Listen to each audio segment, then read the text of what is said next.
Dahil nakita mo ba yung anak ng pitong tupa talaga, oh. Ate, nakita mo ba si mami mo? May kailangan ako sa kanya eh. Kasi kailangan ko ito ngayon. May basic na importante. Pero mura lang to may bili ko. Nangihiram sana ako kay mami mo. Kung nakita mo ba si mami mo? Angel, nakita mo ba si mami mo? Angel! Uy! Kaya naman to, kaya po salita ng salita rito, hindi ka na nakikinig. Alam mo ba yung mga sinabi ko? Alam mo yung uulitin ko pa ba? Uulitin pa. Sabi ko, kung nakita mo yung mami mo, may bibilin ako. Uy! Nakita mo ba si mami mo? Uy pala eh, hindi ka nakikinig, sabihin mo naman din. Dami ko na sinabi eh. Ano yung sasabihin mo sa akin? Hala ka nga.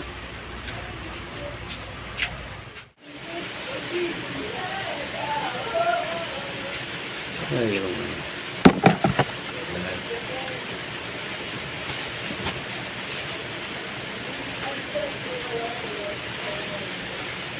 ate, nakita mo ba yung ano ko rito? Kaparis nung sapatos ko rito. Nakita mo ba?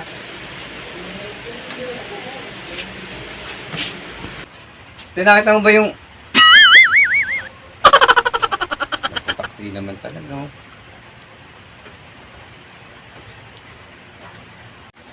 Ano ba yun? So, tingnan naman. Kaya na pa ako sigaw doon sa labas eh. Kaya naman nakikinig. Ano ba yung ginagawa mo? Oo, ulitin ko naman uli. Nakita mo ba yung kapares ng sapatos ko? Ah? Hindi. Ay nako. Hirap niyong ano. Dahil nakita mo ba yung kanina pa yun nandyan. Anong waiting ko? Ate, nakita mo ba? Yung bag ko. Oy! Oy! Ano? Ano ba kasi yun, Daddy? Kung nakita mo yung bag ko, kaya naka pa kasi dyan walang ano eh. Hindi nga. Tinatanong. Ay, yun na nga eh. Dito lang nakalagay. Pero wala eh. Baka sakaling saan nyo nailagay o naitago, nailigpit. Alam ko na yung gagawin ko para mabilis kumilos to. Subukan ko itong tema na to. Pagkain, hindi natin ko mabilis bumangon to. Angel! Angel! Bili ka nga ng ano, ng turon. Magme-merienda tayo. Merienda daw.